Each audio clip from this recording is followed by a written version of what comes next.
Hi friends, ಮಸ್ತ್ ಕನ್ನಡ ಚಾನಲ್ಗೆ ಮತ್ತೊಮ್ಮೆ ಸ್ವಾಗತ. ಇವತ್ತು ನಾನು ಒಂದು ಏಂಜಲ್ ನಂಬರನ್ನು ತಿಳಿಸ್ಕೊಡ್ತೀನಿ. ಏಂಜಲ್ ನಂಬರ್ ಯಾವ ರೀತಿ ಅಂದರೆ, ಹಲವಾರು ನಂಬರ್ಸ್ನ ನಾವು ಕಾಲಮ್ಸ್ ಮಾಡಿ ಬರಿಬೇಕಾಗಿ ಬರುತ್ತೆ. ಇದು ಒಂದು ಟೆಕ್ನಿಕ್. ಈ ಟೆಕ್ನಿಕ್ ತುಂಬ ಪವರ್ಫುಲ್ ಅಂತ ಹೇಳ್ಬೋದು. ನೀವು ಒಂದೇ ಸಾರಿ ಇದನ್ನು ಬರೆದ್ರಿ, ನೀವು ಇಡಬೇಕಾಗಿರೋದು 21 ಡೇಸ್. ಈ ರೀತಿ ಎಲ್ಲನೂ ಎಕ್ಸ್ಟ್ರಾ ಡೇಸ್ ಏನಿಲ್ಲ, ಒಂದೇ ಸಾರಿ ನೀವು ಮಾಡಬೇಕಾಗಿರೋದು. ನಿಮ್ಮ ಆಸೆ ಏನಿದೆ ಅಂದರೆ, ನೀವು ಏನಾದರೂ ಒಂದು ಮನಸ್ಸಲ್ಲಿ ಅಂದ್ಕೊಂಡು ಏನಾದರೂ ಒಂದು ನೆರವೇರಬೇಕು ಅನ್ನೋ ಒಂದು ಇಂಟೆನ್ಷನ್ ಮನಸ್ಸಲ್ಲಿ ಇಟ್ಕೊಂಡು ನೀವು ಇದನ್ನು ಬರಿಬೇಕಾಗುತ್ತೆ. ಬರೆಯುವಂಥ ಸಂದರ್ಭದಲ್ಲಿ ಒಂದೇ ಒಂದು ಆಸೆ ಮಾತ್ರ ಇರಬೇಕು, ಭಾಳ ಇರಬಾರ್ದು. ಆದರೆ ಒಂದೇ ಶೀಟಲ್ಲಿ ಒಂದೇ ಒಂದು ಆಸೆ ಬರಿಬೇಕು. ಆ ರೀತಿ ನಿಮಗೆ ಈಗ 3 ಆಸೆ ಇಲ್ಲ 2, 3 ಈ ರೀತಿ ಎಕ್ಸ್ಟ್ರಾ ಇದೆ ಅಂತ ಅಂದರೆ, ನೀವು 2-3 ಸಾರಿ ಇದನ್ನು ಬರೆದಿಡಬೇಕಾಗುತ್ತೆ. ಒಂದೇ ದಿನ ನೀವು ಮಾಡಬಹುದು, ಏನು ಪ್ರಾಬ್ಲಮ್ ಆಗಲ್ಲ. ಕೆಲವೊಂದು ಏಂಜಲ್ ನಂಬರ್ ನಾವು ಹೇಳ್ತೀವಿ ಮಾಡಬೇಕಾದ್ರೆ ಒಂದೇ ಒಂದು ಆಸೆ ಮಾತ್ರ ಮನಸ್ಸಲ್ಲಿ ಇಟ್ಕೊಂಡು ಈ ಏಂಜಲ್ ನಂಬರ್ ಯೂಸ್ ಮಾಡಬೇಕಾಗುತ್ತೆ ಅಂತ. ಇದಕ್ಕೆ ಈ ರೀತಿ ಏನೂ ಇಲ್ಲ, ನೀವು ಒಂದೇ ಸಾರಿ ಮಾಡ್ಬೋದು. ಆದರೆ ಬೇರೆ ಬೇರೆ ಶೀಟಲ್ಲಿ ನೀವು ಈ ರೀತಿ ಬರೆದು ಅದರ ಜೊತೆಯಲ್ಲಿ ನಿಮ್ಮ ಆಸೆ ಏನು ಅಂತ ನೀವು ಬರೆದು ಹಾಕಬೇಕು. ಇನ್ನು ಇದನ್ನು ಯಾವ ರೀತಿ ಬರೆದು ಹಾಕಬೇಕು, ಹಾಗೆ ಈ ಏಂಜಲ್ ನಂಬರ್ ಏನೇನು ಯೂಸ್ ಇದೆ ಅಂತ ನೋಡೋಣ.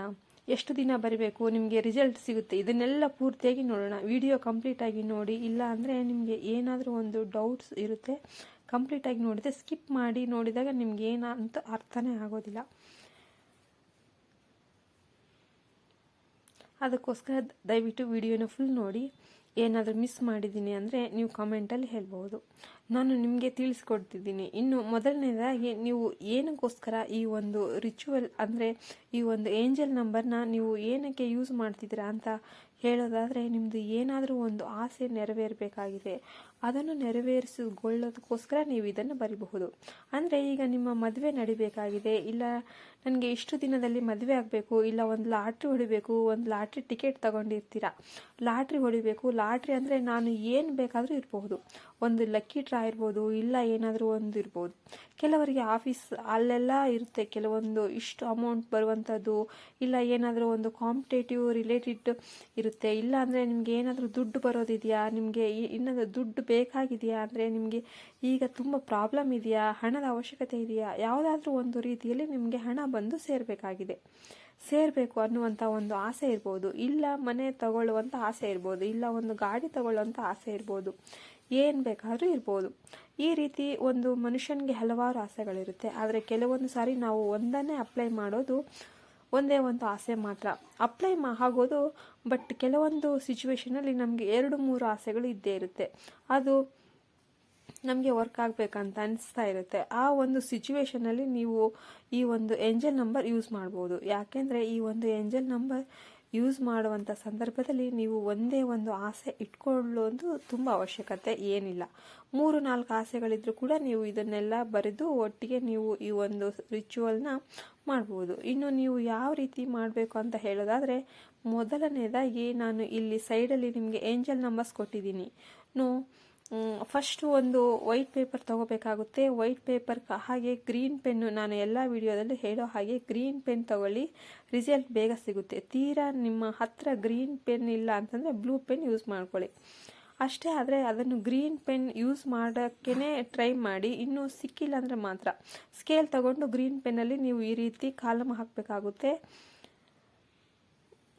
ಈ ರೀತಿ ನೀವು ಬಾಕ್ಸಸ್ ಹಾಕಬೇಕಾಗುತ್ತೆ. ನಂತರ ಅದರಲ್ಲಿ ಈ ನಂಬರ್ಸ್ ನಾನೇನು ಡಬಲ್ ಟೈಮ್ ಎಲ್ಲ ರಿಪೀಟ್ ಮಾಡಿದ್ದೀನಿ ಅಲ್ವಾ, ಅದೇ ರೀತಿ ಈ ನಂಬರ್ ಈ ರೀತಿ ನಾನೇನು ನಿಮಗೆ ಕಾಲಮಲ್ಲಿ ಕೊಟ್ಟಿದ್ದೀನಲ್ಲ, ಈ ರೀತಿ ನೀವು ಬರ್ಕೋಬೇಕಾಗುತ್ತೆ ಒಂದು ಶೀಟಲ್ಲಿ. ನಂತರ ಈ ನಂಬರ್ಸ್ ಬರೆದ ನಂತರ ನೀವು ಈ ಥರ ಹಿಂದ್ಗಡೆ ಅಂದರೆ ನೀವು ದೊಡ್ಡ ಶೀಟಲ್ಲಿ ಬರಿಬೇಕು ಅಂತ ಏನಿಲ್ಲ, ಸಣ್ಣ ಸೀಟ್ ಇದ್ರೂ ನಡೆಯುತ್ತೆ. ಈ ಬಾಕ್ಸ್ ನೀವು ಹಾಕಿದ್ದೀರಲ್ವ, ಅದು ಎಷ್ಟಿದೆ ಅಷ್ಟೇ ಬರುವಂಥ ಪೇಪರ್ನ ನೀವು ಕಟ್ ಮಾಡಿ ತಗೋಬಹುದು. ಆದರೆ ಪೇಪರಲ್ಲಿ ಬೇರೆ ಏನು ಬರದೇ ಇರಬಾರ್ದು, ಪ್ಲೇನ್ ಇರಬೇಕು ಅಷ್ಟೇ. ನಂತರ ಇಷ್ಟು ಬರೆದ ನಂತರ ಅದರ ಹಿಂದ್ಗಡೆ ನಿಮ್ಮ ಆಸೆನ ನೀವು ಬರಿಬೇಕಾಗುತ್ತೆ. ಅದನ್ನು ತುಂಬ ಉದ್ದಕ್ಕೆಲ್ಲ ನೀವು ಬರಿಬಾರ್ದು, ಸಣ್ಣದಾಗಿ ಅಂದರೆ ಹಣವರ್ಧನೆಗೆ ಅಂತ ಬರಿಬೋದು.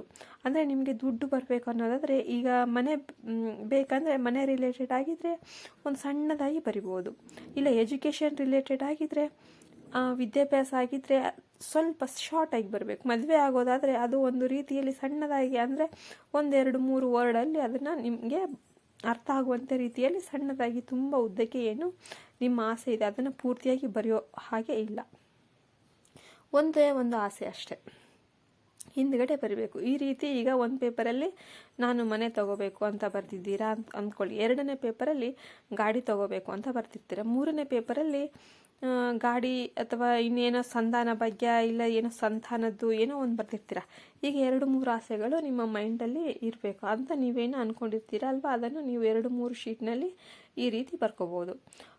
ಬರೆದು ಏನು ಮಾಡಬೇಕು ಅಂತಂದರೆ ಈ ನಂಬರ್ನ ನೀವು ನೋಡಬೇಕಾಗುತ್ತೆ. ನೋಡಿ ನಂತರ ನೀವು ಏನು ಬರ್ತಿದ್ದೀರ ಅದನ್ನು ಓದಿ, ನಂತರ ಈ ಪೇಪರ್ನ ನೀವು ಫೋಲ್ಡ್ ಮಾಡಿ ಎಲ್ಲಾದರೂ ಒಂದು ಕಡೆ ಯಾರು ಟಚ್ ಮಾಡದೇ ಇರುವಂತಹ ಜಾಗದಲ್ಲಿ ನೀವು, ಅಂದರೆ ಯಾರಾದರೂ ಎತ್ತಿ ಬಿಸಾಕೋ ಇರೋ ಥರ ಜಾಗದಲ್ಲಿ ನೀವು ಹುಷಾರಾಗಿ ಇಟ್ಕೋಬೇಕಾಗುತ್ತೆ. ನಂತರ ಈ ಒಂದು ಆಸೆ ನೆರವೇರುವ ತನಕ ನೀವು ಈ ಪೇಪರನ್ನು ತೆಗೆದು ನೋಡಬೇಕಾಗುತ್ತೆ. ತೆಗೆದು ಈ ನಂಬರ್ ಏನು ಬರ್ತಿದೆಯೋ ಅದನ್ನು ಒಂದೊಂದಕ್ಕಾಗಿ ನೋಡಬೇಕು. ಈಗ 1184 ಇತ್ತ ಸ್ಕ್ರೀನ್ ಮೇಲೆ ಬರ್ತಿದೆ ನೋಡಿ, ಈ ನಂಬರ್ನ ಸಪ್ರೇಟಾಗಿ ನಂಬರ್ಸ್ನು ನೀವು ಕಣ್ಣಲ್ಲಿ ನೋಡಬೇಕಾಗುತ್ತೆ. ನಂತರ ಹಿಂದ್ಗಡೆ ನೀವೇನು ಬರ್ತಿರಲ್ಲ ಅದನ್ನು ನೀವು ಓದಬೇಕಾಗುತ್ತೆ. ಇದಾದ ನಂತರ ಮತ್ತೆ ನೀವು ಎತ್ತಿಡಬೇಕು. ಇವಾಗ 2 ಆಸೆ ನೀವು ಬರ್ದಿರ್ತೀರ ಅಂದ್ಕೊಳ್ಳಿ. ಈಗ 3 ಡೇಸಲ್ಲಿ ನಿಮ್ಮದು ಒಂದು ಆಸೆ, ನೀವು ಏನು ಬರ್ದಿರ್ತೀರೋ 2 ಆಸೆಯಲ್ಲಿ ಒಂದು ಆಸೆ ನೆರವೇರುತ್ತೆ ಅಂದ್ಕೊಳ್ಳಿ. ಆ ಸಂದರ್ಭದಲ್ಲಿ ನೀವು ಆ ಆಸೆ ನೆರವೇರಿದೆ ಆ ಒಂದು ಶೀಟ್ ಯಾವುದು ಇದೆ ಅದನ್ನು ನೀವು ಪೇಪರ್ ಬರ್ನ್ ಮಾಡಿ, ಅಂದರೆ ಕ್ಯಾಂಡಲ್ನಲ್ಲಿ ಬರ್ನ್ ಮಾಡಿ ಸುಟ್ಟಾಕಿ. ನೀವು ಗಾಳಿಯಲ್ಲಿ ಅಂದರೆ ಯೂನಿವರ್ಸ್ಗೆ ಬಿಡ್ಬೋದು, ಅಂದರೆ ಗಾಳಿಯಲ್ಲಿ ಆಚೆ ಮನೆ ಹೊರಗಡೆ ಹೋಗಿ ಅದನ್ನು ಕೈಯಲ್ಲಿ ಗಾಳಿಯಲ್ಲಿ ಬಿಟ್ಬಿಡಿ. ಆವಾಗ ಏನಾಗುತ್ತೆ ಅಂದರೆ ಪ್ರಪಂಚಕ್ಕೆ ಹೊರಟು ಹೋಗುತ್ತೆ. ಅಂದರೆ ನಿಮ್ಮ ಆಸೆ ಪ್ರಪಂಚಕ್ಕೆ ಕೊಟ್ಟೋಗಿದೆ, ನಿಮಗೆ ಅದು ನೆರವೇರಿದೆ. So you are happy, thank you universe ಅಂತ ಹೇಳಿ ನೀವು ಅದನ್ನು ಆಚೆ ಬಿಡಬಹುದು. ಇನ್ನೊಂದೇನಿದೆ ಅದನ್ನು ಮತ್ತೆ ರಿಪೀಟ್ ಮಾಡಿ, 2 ದಿನ ನೀವು ಅದನ್ನು ನೋಡಬೇಕಾಗುತ್ತೆ. ನಂತರ ಆಸೆ ನೆರವೇರಿದ ನಂತರ ಅದೇ ರೀತಿ ಅದನ್ನು ಕೂಡ ನೀವು ಮಾಡಬೇಕಾಗುತ್ತೆ.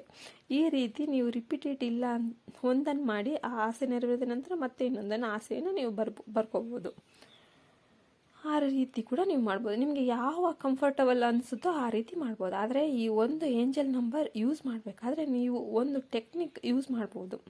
ಅಂದರೆ ನೀವು ಕಂಟಿನ್ಯೂಸ್ ಆಗಿ 2-3 ಆಸೆಗಳನ್ನು ನೀವು ಪ್ರಯೋಗ ಮಾಡ್ಕೋಬಹುದಾಗಿದೆ.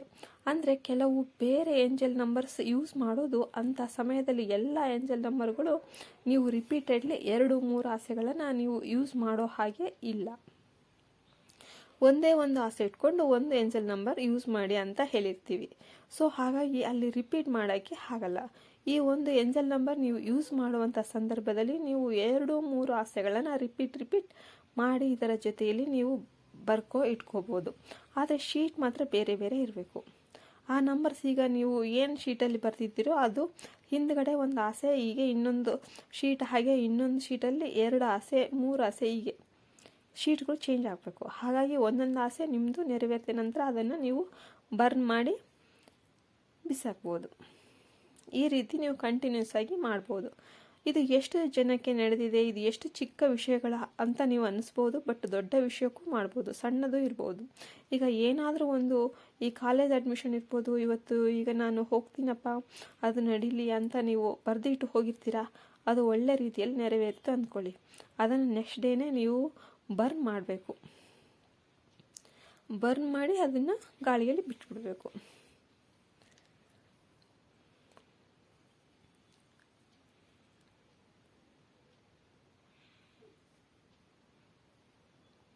ನೀವು ದೊಡ್ಡದಾಗಿ ಆಸೆ ಏನಾದರೂ ಬರಿಬೋದು. ಈ ರೀತಿ ಈಗ ಏನೋ ಒಂದು ಒಡವೆ ತಗೋಬೇಕು ಅಂತ ಇರ್ತೀರ, ಈ ಚೈನ್ ಬೇಕು, ಇನ್ನು ಏನೋ ಆಸೆ ಇರುತ್ತೆ, ಎಷ್ಟು ದುಡ್ಡು ಮಾಡಿದ್ರು ನನಗೆ ತಗೊಳ್ಳೋಕ್ಕೆ ಆಗ್ತಾ ಇಲ್ಲ ಅನ್ನುವಂಥ ಒಂದು ಸಂದರ್ಭದಲ್ಲಿ ನಿಮ್ಮ ಹತ್ತಿರ ದುಡ್ಡು ಇದ್ದರೆ ಕೆಲವರಿಗೆ ತಗೊಳ್ಳೋಕ್ಕೆ ಆಗಲ್ಲ. ಅದು ಎಲ್ಲೋ ಒಂದು ಕಡೆ ಬ್ಲಾಕೇಜ್ ಅಂತ ಹೇಳ್ತೀವಿ. ಈ ರೀತಿಯಲ್ಲಿ ಆದಾಗ ಏನಾಗುತ್ತೆ, ಅದು ನಮಗೆ ಅದು ಮಾಡೋಕ್ಕೆ ಆಗಲ್ಲ. ಅದೆಲ್ಲ ನಾವು ತುಂಬ ದೊಡ್ಡ ಆಸೆ ಅಂತ ಹೇಳಲ್ಲ, ಒಂದು ಸಣ್ಣ ಆಸೆನೇ, ಅದು ಏನೋ ಒಂದು ತಗೋಬೇಕು ಅಂತ ಅಂದ್ಕೊಂಡಿರ್ತೀವಿ, ಬಟ್ ತಗೊಳ್ಳೋಕ್ಕೆ ಆಗೋದಿಲ್ಲ. ಆ ಒಂದು ಟೈಮಲ್ಲಿ ನೀವು ಇದನ್ನು ಬರೆದು ಹಾಕಿ ಒಂದು 15-20 ಡೇಸಲ್ಲಿ ನಿಮಗೆ ಆಸೆ ನೆರವೇರಿತು ಅಂದರೆ ಅದನ್ನು ನೀವು ಆ ಒಂದು ಪೇಪರ್ ಏನಿದೆ ಅದನ್ನು ನೀವು ಬರ್ನ್ ಮಾಡಿ ಬಿಸಾಕ್ಬೋದು, ಅಂದರೆ ಹೊರಗಡೆ ಹಾಕ್ಬೋದು. ಈ ರೀತಿ ನೀವು ಮಾಡೋದ್ರಿಂದ ಯಾವುದೇ ಒಂದು ಆಸೆ ನೀವು ಬರೆದ್ರೂ ಕೂಡ 100% ರಿಸಲ್ಟ್ ಅಂತೂ ನಿಮಗೆ ಸಿಗುತ್ತೆ. ಈ ಒಂದು ಏಂಜಲ್ ನಂಬರ್ ಬರೆಯೋದನ್ನು ಒಂದು ಸರಿಯಾದರೂ ಟ್ರೈ ಮಾಡಿ ನೋಡಿ. ಅಂದರೆ ನೀವು ಪಾಸಿಟಿವ್ ಮೈಂಡ್ ಸೆಟ್ ಇರಬೇಕು, ಹಾಗಾಗಿ ಈ ರಿಸಲ್ಟ್ ಬೇಗ ಸಿಗುತ್ತೆ. ಇನ್ನೊಂದು ಟೆಸ್ಟ್ ಮಾಡೋಣ ಅಂತ ಹೇಳಿಬಿಟ್ಟು ನೀವು ಏಂಜಲ್ ನಂಬರ್ಸ್ನ ಯೂಸ್ ಮಾಡಬಾರ್ದು. ಮಾಡಿದರೆ ನಿಮಗೆ ಏಂಜಲ್ ನಂಬರ್ ಯೂಸ್ ಮಾಡಿದರೆ ಏನಾಗುತ್ತೆ, ನಿಮಗೆ ರಿವರ್ಸ್ ಆಗಿ ಬೇರೆ ಬೇರೆ ಎಫೆಕ್ಟ್ ಆಗುವಂತಹ ಚಾನ್ಸಸ್ ಇರುತ್ತೆ. ಹಾಗಾಗಿ ಈ ಒಂದು ಟೆಸ್ಟಿಂಗ್ ಆಪ್ಷನ್ ಏನಿದೆ ಏಂಜಲ್ ನಂಬರ್ ಜೊತೆ ನೀವು ಇಟ್ಕೋಬೇಡಿ. ಯಾಕೆಂದರೆ ಈ ನಂಬರ್ಸ್ ತುಂಬಾ ಶಕ್ತಿ ಇರುತ್ತೆ. ಹಾಗಾಗಿ ಅದನ್ನು ಬಿಟ್ಟು ಪಾಸಿಟಿವ್ ಆಗಿ ನಿಮ್ಮದು ಯಾವುದೇ ಒಂದು ತೊಂದರೆ ಇರಲಿ, ನಿಮ್ಮದು ಯಾವುದೋ ಒಂದು ಕಷ್ಟದ ಸಮಯದಲ್ಲಿ ಇದನ್ನು ಯೂಸ್ ಮಾಡ್ಕೊಳ್ಳಿ, ಒಳ್ಳೆ ರಿಸಲ್ಟ್ ಸಿಗುತ್ತೆ ಅಂತ ಹೇಳ್ತಾ, ಈ ವಿಡಿಯೋ ನಿಮಗೆ ಇಷ್ಟ ಆದರೆ ದಯವಿಟ್ಟು ನಮ್ಮ ಚಾನಲನ್ನು ಸಬ್ಸ್ಕ್ರೈಬ್ ಮಾಡಿ, ಹಾಗೆ ವಿಡಿಯೋಗೆ ಒಂದು ಲೈಕ್ ಕೊಡಿ. ಎಲ್ಲರಿಗೂ ನಮಸ್ಕಾರ. ಜೈ ಹಿಂದ್, ಜೈ ಭಾರತ್ ಮಾತೆ.